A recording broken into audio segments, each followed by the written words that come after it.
ઓમ શાંતિ। આજની જે આપણી આધ્યાત્મિક વાર્તા છે એ ખૂબ સુંદર છે નાની એવી વાર્તા,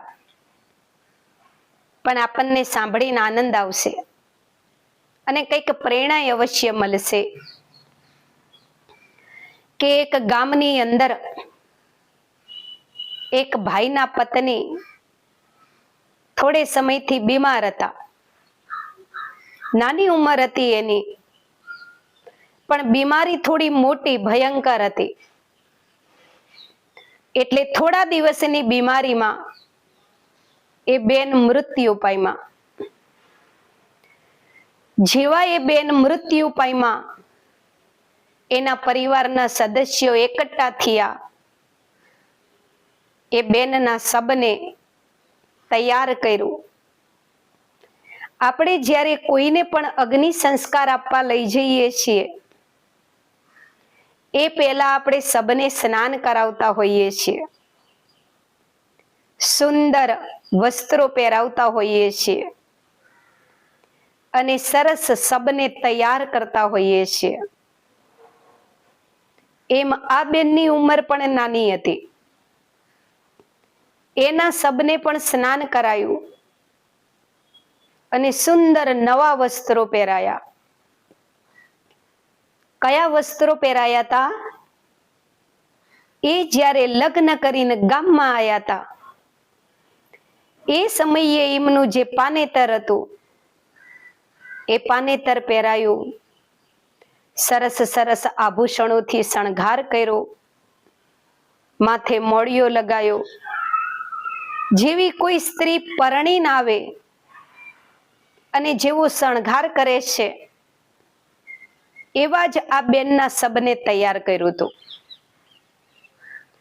જેવું શબ તૈયાર થઈ ગયું, અર્થી તૈયાર થઈ, તો પરિવારના સદસ્યો એ અર્થીને સ્મશાને લઈને જતા હતા। હવે અર્થી જ્યારે સ્મશાને લઈને જતા હતા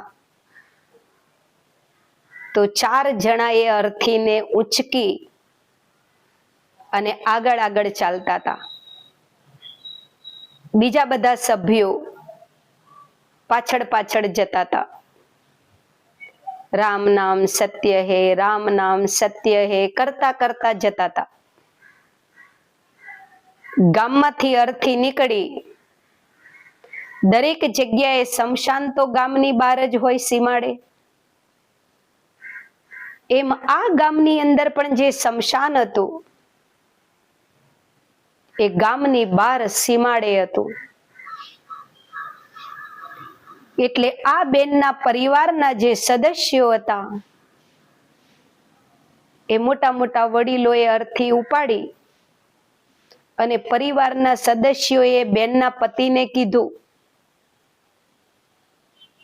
કે ભાઈ તમે સ્મશાને જાઓ પણ પાછળ પાછળ જાઓ, અર્થી ઉઠાઈને આગળ નહીં। તો પરિવારના સદસ્યો અર્થી ઉઠાઈને આગળ આગળ જતા હતા, એ બેનના પતિ બધાની પાછળ પાછળ જતા હતા। રામ નામ સત્ય હે, રામ નામ સત્ય હે કરતા કરતા સ્મશાને જતા હતા। જેવા ગામને પાધરે પહોંચ્યા તો ગામને પાધર ગામની અંદર કોઈ બીજા વ્યક્તિના લગ્ન હતા, એની જાન પૈણીને ગામમાં આવતી હતી અને આ બેનની અર્થી ગામથી બહાર નીકળતી હતી। બંને જગ્યા એક જ જગ્યાએ ભેગા થતા હતા। જાનને ગામમાં પ્રવેશ કરવો, અર્થીને ગામની બહાર નીકળવું। હવે જેવી જાનૈયાએ જોયું કે ભાઈ ગામમાં કોઈ મૃત્યુ પામ્યું છે, એની અર્થી સ્મશાને લઈ જાય છે, તો આ તો અપશુકન કહેવાય, આપણે સામે ન જવાય જાન લઈને। એટલે એક કામ કરો, જાનને જાનૈયાને પેલી જે નવ વધુ આવી છે એને, એના પતિને બધાને સાઈડમાં કરી દો, અર્થીને પેલા જવા દો. અર્થી વહી જાય પછી જાન ગામમાં પ્રવેશ કરશે. એટલે જે કોઈ જાનૈયાએ જ્યારે આવો નિર્ણય લીધો,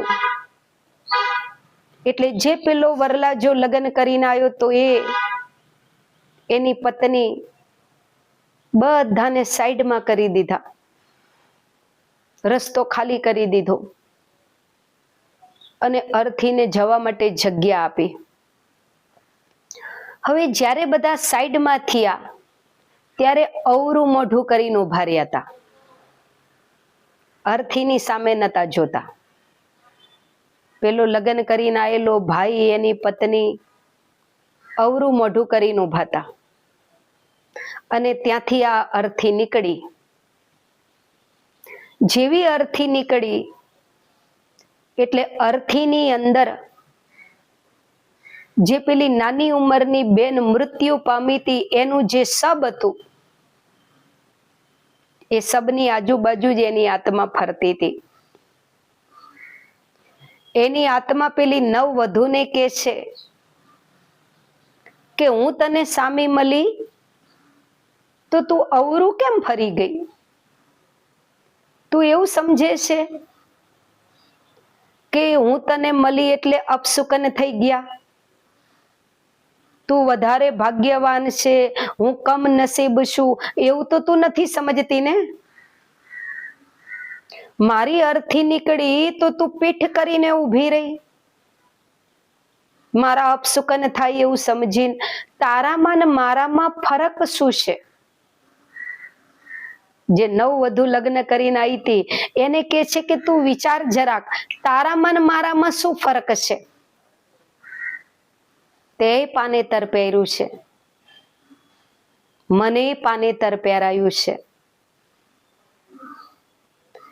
તે મોડિયો નાખ્યો છે તો દેખ મને મોડિયો લગાયેલો છે.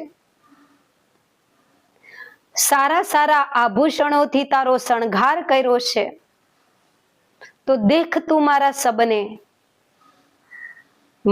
સબને સારા સારા આભૂષણોથી શણગાર કર્યો છે. તારામાં ને મારામાં કોઈ ફરક નથી. જેવી તું લાગે છે એવી જ હું લાગુ છું. તો મને જો તારા સામા આવવાથી કોઈ અપશુકન નથી લાગતું, તો તને કેમ મારા સામે આવવાથી અપશુકન લાગ્યું? તો તું અવરું ફરી ગઈ. તું જરાક જો, તારામાં ને મારામાં કોઈ ફરક નથી. તારા હાથમાં મહેંદી પાડી છે તો દેખ મારા હાથમાં મહેંદી પાડી છે. ખાલી ફરક એટલો છે કે તું ગામમાં પૈણીને આવે છે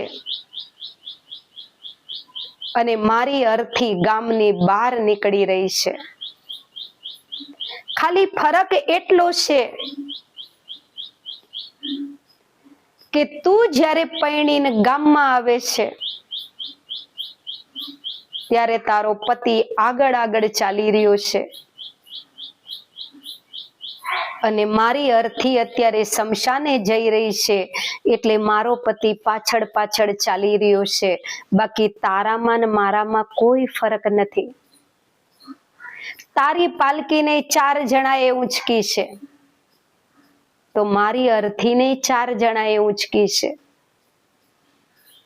તને બધા સારા સારા ગીતો ગાતા ગાતા અંદર લાવી રહ્યા છે તો મને રામ નામ સત્ય હેની ધૂન ગાતા ગાતા લઈ જઈ રહ્યા છે.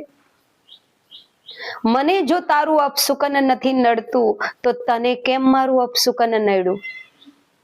તું પોતાને ભાગ્યવાન ન સમજ અને તું મને બદનસીબ ન સમજ. એક સમય એવો હતો કે તારી જેમ જ્યારે લગ્ન કરીને હું આ ગામમાં આવી ત્યારે મારો પતિ મારી આગળ આગળ ચાલતો હતો અને વાજતે ગાજતે લોકો મને આ ગામમાં લાયા હતા.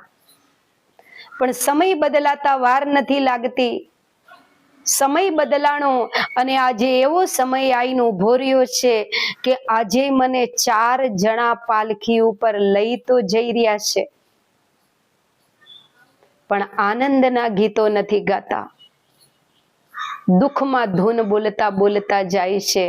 અને મારો પતિ મારી આગળ આગળ ચાલવાના બદલે મારો સાથ છોડી અને મારી પાછળ પાછળ ચાલી રહ્યો છે. દેખ બેન, સમય બદલાતા કોઈ વાર નથી લાગતી. તું કોઈ અભિમાનમાં હોય ને તો છોડી દે. જે અભિમાનમાં તું આજે હે,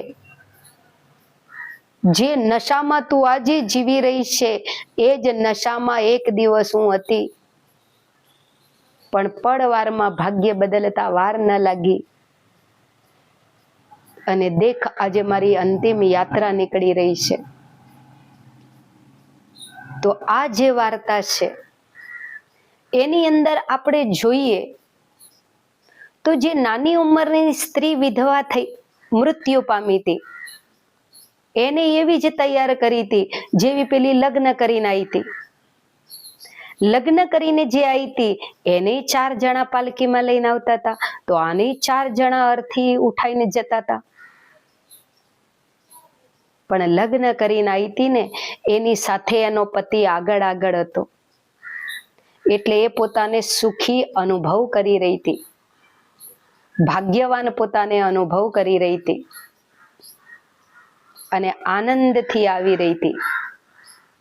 જ્યારે જે મૃત્યુ પામી ને એને ખબર હતી કે જેને હું મારું મારું કહેતી હતી, વાસ્તવમાં એ મારું કશું જ નથી. ધીરે ધીરે બધું છૂટવા લાગ્યું. પહેલા મારો દેહ છૂટી ગયો, પછી મારા દેહના સંબંધીઓ, મારું ઘર, બધું છૂટી ગયું અને છેલ્લી યાત્રા મારી અત્યારે શમશાન તરફ જઈ રહી છે. તો આ વાર્તાનો જે સાર છે ને એ જ વાસ્તવિક સત્યતા છે. આ વાર્તાનો જે સાર છે એ જ વાસ્તવિક સત્યતા છે. અને વાસ્તવિક સત્યતા શું છે? કોઈને રૂપનું અભિમાન છે, કોઈને પદનું અભિમાન છે, કોઈને ધન સંપત્તિનું અભિમાન છે. બધા અલગ અલગ અભિમાનમાં જીવી રહ્યા છે. અને ઘણા તો પોતાને એટલા ભાગ્યવાન સમજતા હોય કે એ જ્યારે બહાર નીકળે અને કોઈ ગરીબ બિચારો આડો જો આવી ગયો અથવા નીચી નાતીનો કોઈ મનુષ્ય જો આડો આવ્યો રસ્તામાં તો પોતાને અપશુકન સમજે છે. એવું ન હોય, કોઈ અપશુકન ન થાય. દરેક પોતપોતાના પાઠને ભજવી રહ્યા છે. આપણે એવું કહીએ કે બિલાડી આડી આવીને આપણને અપશુકન થયા, તો આપણે બિલાડીના આડે આયા તો બિલાડીને અપશુકન નહીં થયા હોય. આપણે એવું કીધું કે ભાઈ અર્થી સામે મળીને મને અપશુકન થયા, તો આપણે અર્થીના સામે આયા તો અર્થીને અપશુકન નહીં થયા હોય આપણા. આવી બધી અજ્ઞાનતામાંથી નીકળો. કોઈ અપશુકન ન હોય. મનના બધા વિચારો છે. આપણે ઉચ્ચ છીએ તો સારું છે. આપણને બધી પ્રાપ્તિ અત્યારે જીવનમાં થઈ છે તો સુખેથી જીવો. ગમે ત્યારે જીવનમાં કોઈ પણ રસ્તેથી તમે જ્યારે પસાર થાઓ અને કોઈ અર્થી તમને સામે મળે તો 2 હાથ જોડીને પરમાત્માને પ્રાર્થના કરો કે હે પરમાત્મા, આ જે સબ શમશાને જઈ રહ્યું છે એ સબનો જે માલિક છે આત્મા, એ આત્માને શાંતિ આપજો, શક્તિ આપજો, મુક્તિ આપજો. આવી દિલથી પ્રાર્થના કરો. બાકી અર્થી સામે મળીને અવરું ફરી જવું એ પણ એક મૃત્યુ પામેલી વ્યક્તિનું અપમાન કર્યું કહેવાય. આપણે એ આત્મા દુખી થાય. ક્યારેય કોઈનું અપમાન ન કરવું, ક્યારેય કોઈને દુખી ન કરવા, એ જ આપણો માનવ ધર્મ છે. તો વાર્તા નાની છે પણ બહુ સારી છે. અને પ્રેરણા લેવા યોગ્ય છે કે બહુ ધ્યાન આપો. મારા ખાતામાં દુઆઓ જ જમા થાય છે ને, કોઈની બદદુઆઓ તો નથી લેતી ને, એનું અપમાન કરીને, એનું નીચું દેખાઈને, એને ભમરારી સમજીને. આપણે ગુજરાતીમાં કહીએ ને, આ તો સાલી ભમરારી હે. ઘણા એવું કે વિધવાના સકન થાય તો સારા નહીં, બિલાડીના સકન થાય તો સારા નહીં. કોને કીધું? વિધવા તો ઓર પવિત્ર છે. જ્યારે એનો પતિ હતો ત્યારે એનું ભોગ વિલાસ વાળું જીવન હતું, વિકારી જીવન હતું. પતિના શરીર છોડ્યા પછી ગંગા સમાન એનું પવિત્ર જીવન બની ગયું. તો કેવી રીતે તમને વિધવાના અપશુકન કહેવાય? આમને સંતાન નથી, અભાગ્યા છે એટલે એવાના સકન ન લેવાય. જેને સંતાન છે એ મોહ માયામાં ડૂબો હે ગળા સુધી. ટાઈમ જ નહીં ને ઈશ્વરને યાદ કરવાનો.